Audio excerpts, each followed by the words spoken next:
I'm a believer that this team's going to win the national championships. The rivalries, it's up there on top of the list, man. And if we allow them to devalue it, we lose a lot of what makes college football special. Don't let them do it. Don't let them devalue what it means to you. Welcome into Juck on Bucks on a Saturday. Appreciate y'all so much for joining me on a very, very hot day up here in Northeast Ohio. I don't know what's going on today, but there's something going on around the city that I'm not aware of. It was really slow at work, like abnormally slow, and just really hot. Maybe it's the weather. I don't know, but I came home. My wife was sitting out on the deck, and she's got this new contraption. It's got like this center hub, and then there's like 4 leads coming off of it, and they're all shooting mist in different directions. So she was misting. She's misting out on the deck in the sun. This was like, get me a pool. Get me a pool. That's what it was screaming. And I'm losing this battle. I think I'm going to lose this battle. You know, it just doesn't feel practical in Ohio. It doesn't feel practical, but whatever. I'm not going to get into you with the argument. You probably support her. I get it. She's hot. Anyway, I don't know about you guys, but when it comes to the advanced scouting scandal, like I have been so disinterested in talking about this thing until the penalty comes out for, I don't know, 6 months. Like it feels like we've heard every possible breakdown of this, every way you can talk about this topic for what seems like forever to me. And it's just like, I don't want to talk about it until we hear what happens. But today we had some news. We had some news come out, and we're going to talk about that news. But what penalty would make you feel satisfied coming out of this thing? To me, I think I would feel somewhat satisfied if we got to see the evidence for one. I would love to see the evidence. I would love to see what the NCAA is looking at here.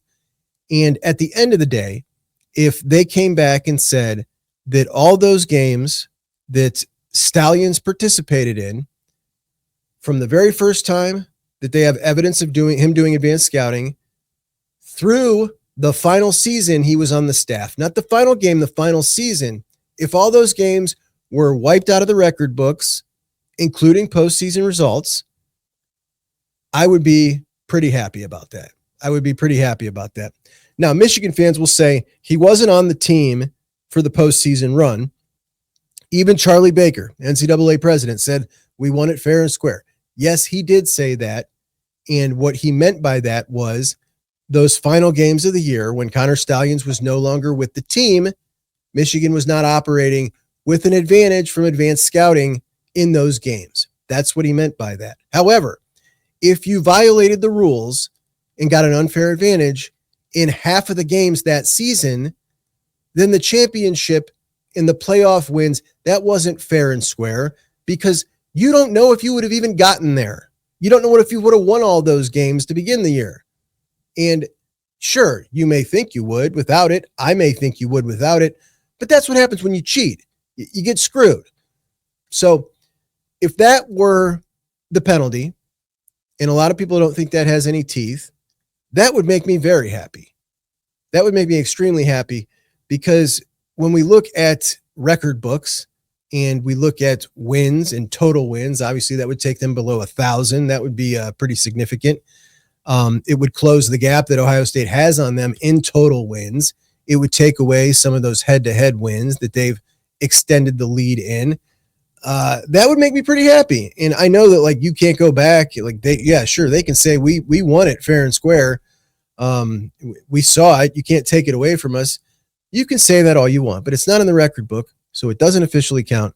And when people talk about you can't strip the championship because the committee runs the playoffs and the championship, and that's different. Like we recognize championships by the NCAA record book. If they don't recognize it, sorry, you lost one. Losing it and getting stripped of a championship does not need to be they break in to Schembechler Hall and steal the trophy and rip down your banners. That means nothing to me. What matters to me is that record book. By the way, should this happen, that also means that Ryan Day, the record book changes. He is, no longer has a horrible record against them. It looks a little more even. But the NCAA record book gets affected. His record gets affected. And even though that particular penalty wouldn't have any teeth moving forward, it would still feel like some sort of justice to me. And I know that a lot of people are hoping for additional penalties on top of that, like postseason bans. 1 year, 2 years, I think the difference between those matter a ton. I think if it's 1 year, it doesn't really affect them a whole lot. You got Bryce Underwood in his freshman year, and I think that just opens it up to be free, play with him, and he probably even gets some better experience than he might if they were to, just kind of try to hold him back and maybe put him in game 4. I don't know. I just feel like if you can let him go play free and clear and you don't care if you lose a couple extra games this year because of that postseason ban, I don't like it. But if it's a 2-year postseason ban, now that's a big deal. Now that's going to affect recruiting. I don't even think a 1-year postseason ban affects recruiting much at all. When we factor in the money, it's like, more and more of these guys are just going with the money anyway. But when you do a 2-year postseason ban, those guys that think, well, I'm not going to play as a freshman anyway, they all think they're playing as sophomores. And that is pretty significant, a 2-year postseason ban. And if you were to take away all those wins in that time period and level a 2-year postseason ban, that certainly would qualify as the big hammer, right? I mean, I know that nobody's ever put this down. I don't know specifically what everybody thinks the hammer is, but that would have to be it, right? Of course, you got Sherrone Moore potentially facing, a show cause as a repeat offender. Sherrone Moore, how do you feel about him as a coach? Because if Sherrone Moore gets a show cause, he's out. And if he's out, that means a lot of the guys who the transfer portal opens for all those kids, a lot of the guys might be out as well. But what if you think Sherrone Moore is a crappy coach? You don't want him out, right? You want him to stay. I don't know. I think a lot of this, how you feel about that particular penalty might depend on how you feel about Sherrone Moore. Do you think Sherrone Moore is going to end up sucking? I mean, the guy clearly has a big learning curve. The in-game management was terrible last year. But ultimately, if you think he's going to figure it out and be really successful and he's building a monster, you certainly want that show cause penalty. I mean, I'm talking aside the fact of justice, right? Justice, maybe you think he should absolutely get it and that's all I care about. But just from a strategic standpoint, some people might want him to stay as Michigan's head coach if they really think he's a terrible head coach. Now, I don't. I think that he's pretty skilled, and I think that they kind of got it going in the right direction with him. So I wouldn't mind if he got that show cause. But I also am a big on talent, and I think that would open up the door for them to lose some of the talent, and they've been doing very good. Top 6 class last year. This year, they are in the top 10 again and climbing.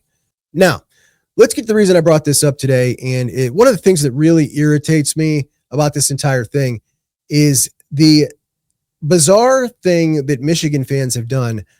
Embracing Connor Stallions just makes no logical sense, man. This is the guy that brought this crap on their program. I think back to Ross Bjork and the $20 million thing and college football fans around the country trying to diminish Ohio State's accomplishments because he said that, and using that figure to try to diminish their accomplishments, and how irritated it made me. And I think if I was a Michigan fan, the grief they get about the stuff that Stallions brought on them, the level of hatred I would have for this guy, I could not quantify to you.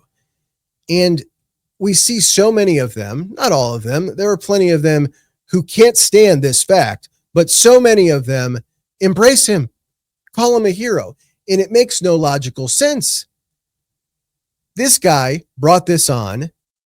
They say he didn't even help them, yet they embrace him. It makes no sense to me. It's totally infuriating to me. But this douchebag, he goes and does a documentary, and in the documentary talks about basically everything. Well, now he's saying on Twitter that he can't speak about the case because it's an open NCAA investigation. Anyway, Brett McMurphy tweeted an article today, on 3 article, talking about Sonny Dykes, TCU head coach. And we all remember TCU beating Michigan in the playoffs in 2022. So here's a snippet from the article. TCU coach Sonny Dykes and his staff were inundated with phone calls and texts, some offering congratulations, but several were much different. They wanted to warn TCU about the challenges of playing Michigan. Specifically, the coaches shared what they had experienced: Michigan's sophisticated sign stealing system. We had some intel that was going on, Dykes said. Look, everybody does it to an extent, but we had some intel that it was kind of next level at Michigan. We changed some of our signs, left some of them the same. We found out early enough before the game where we could change a lot of our signals. And then we had some dummy signals and some things that we checked a dummy signal to, a signal that we knew that they knew. I think at one point late in the game, it seemed to me like they quit worrying about it. I think we got them once or twice and they were like, okay, these guys are hip to it. I really don't know any of the guys up there. Ultimately, I don't know if it was a difference in the game or not, but it certainly helped. So what we got here is a coach who won the game, so you can't call this sour grapes. TCU wins the game, racks up 488 yards. Only Ohio State had more that year. In addition, he is admitting that he thinks it helped that they changed their signals. Now, Michigan fans would say sophisticated, effective sign stealing does not prove anything. It doesn't matter that he was good at it. You're allowed to steal signs. That's correct. But you have to ask yourself, isn't it kind of odd that the guy accused of this huge advanced scouting system, sending people to 50 plus games, that the guy who's accused of that just so happens to be the best in the country, the very, very best. So much so that coaches are calling to warn other coaches ahead of time.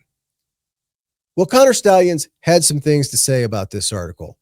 And every time I hear this guy talk, it just brings me back to what I originally thought of him was this guy has like an action movie running through his head, and he's the main character. Like the visions of grandeur. He thinks he's so clever, so intelligent.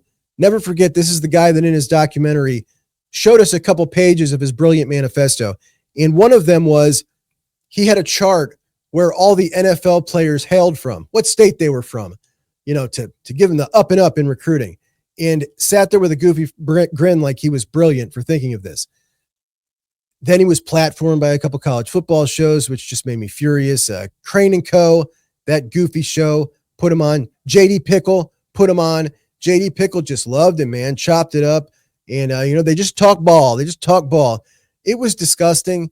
These people pretending that they love college football and then platforming this guy who totally disrespected the game and turned the rivalry I love into a cesspool. And, it's just cool. We're just going to platform this guy. For what? I don't know why you would do that other than to get big ratings on one show. But the damage that it took to their reputation from the largest fan base in the country, I don't think it was worth it. At any rate, Connor Stalions decided to reply to the tweet of this article that McMurphy put this out on. So he tweets the article, McMurphy does, and Stalions decides to go on a diatribe underneath it. And that's what we're going to talk about here. He says, to save everybody's time so we can move on from the same recycled story from Coach Dykes, I'll provide some more details and we can wrap this up. So he's going to provide some details and we can wrap this up because the boss has spoken on this. He's going to set the record straight. He continues, we lost because we turned the ball over and had poor game tackling, and TCU played well. Congratulations.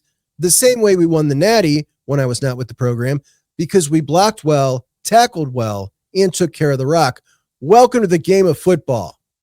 Welcome to the game of football. So he's just boiling it down to basic fundamentals. And what's interesting here is he's totally diminishing the role that he had with the team, which was signs. Remember, he got a game ball for his signs. Stalions goes on. Since people are so intrigued by signals, the entire air raid communication system is the offensive coordinator signaling to the quarterback, then the quarterback signaling to the receivers, USC, TCU, etc. It's all the same. They're all the same signals too. And TCU kept everything from the coordinator to the quarterback the same, but changed some things from the quarterback to the receivers. But that didn't matter because I'm watching the coach and seeing what they changed in real time. So he's saying what Sonny Dykes did to throw him off the scent did not fool him. They wasted their time. He was all over it. Again, more grandiosity from this guy. Connor continues, similar to the Ohio State quote, changing their signals game. They changed their route concepts and some run concepts, but not their formations and pass protection signals, which is all I cared about. So he's saying when Ohio State came out and Ryan Day said that they changed some of their signals in 23, what they did wasn't good enough. He got everything he had needed. And he admits to knowing the pass protection and the formations. And Michigan fans have been saying for a long time now, Ryan Day admitted that 2023, he changed the signals. So you can't use that as an excuse. Stallions just blew their argument out of the water and said that whatever they did in 23 did not help at all. He still had everything. So Stallions continues to say that anyone, quote, fooled me is admitting you have no idea on how signal deciphering and protection works. No team has ever changed signals, meaning they don't recycle the same signal to have a different meaning, because that would confuse 18-year-olds on the field more than it would confuse me. So he's playing a word game here. When a coach or anybody is describing changing signals, they're saying they're going to mix things up. They're going to change the entire process so that things aren't stolen. And what he's saying is nobody has changed signals as if to mean signal X or a salute means X, and now I'm going to make a salute mean Y the next week. And yes, that would confuse kids. But he continues, they simply create new signals. And if I see a new signal, I'm not guessing what it means. There were games where I relayed information 0% of the time. He's saying if he doesn't know anything, he's not signaling anything all the way through 99% of the time. No one is forcing you to signal. Rutgers, Minnesota huddled, didn't signal. Nebraska didn't signal until the second quarter when they were down 14-0. Even Michigan, didn't signal on offense. If you don't want teams to steal your signals, then don't signal. And he's correct about that. Any team that signals on offense is trying to force the defense to signal so they can steal it. There's really no other advantage unless you're trying to prevent a substitution or it's 2-minute. And if that weren't true, you'd see the NFL going up tempo to find advantages, but you don't. And it's still going on today in college with coaching comms. Notice how many teams still signal. It's because they're going up tempo. So he's saying there's no advantage other than preventing a substitution or going in your 2-minute drill to signaling other than trying to find the defensive signal and steal that. The continuous attempt to correlate signals to any wins and losses at Michigan is funny. If those games are wiped out, we're going to remember that he said it was funny. There were 7 games in my time at Michigan where I knew almost every signal the whole game. 2021 Michigan State, 2022 Michigan State, 2022 PSU, 2022 OSU, 2022 TCU, 2021 Michigan, and 2021 Wisconsin. We lost 3 of those games because we didn't tackle well and Georgia was historically good. We won the 4 other games because we dominated the line of scrimmage and tackled well, blocking, ball security, tackling, run fits, and coverage tools. That's football. It's not rocket science. It's not rocket science. But run fits and coverage tools are easier if you know what's coming. So in totality, he does a documentary and tells us in that documentary he's a genius. And today, he was totally worthless. They didn't need it at all. All you got to do is block and tackle. When asked about anything further, he goes back to it's an NCAA investigation. I can't talk. In my personal barometer now and moving forward, for talking to a Michigan fan with any kind of decent conversation about college football, is whether or not they admit this guy is a total dirtbag for bringing what he brought into the school. Like if they can't stand him and that people embrace him, all right, we can have a conversation. But if they like our Stallions is the dude, Stallions is the man, I can't even begin to have any kind of dialogue with them. Like that's my barometer. But anyway, guys, that's the situation. That's the story. Connor Stallions, of course, did nothing wrong. And what he did, even if he did do something, didn't help at all. There you go.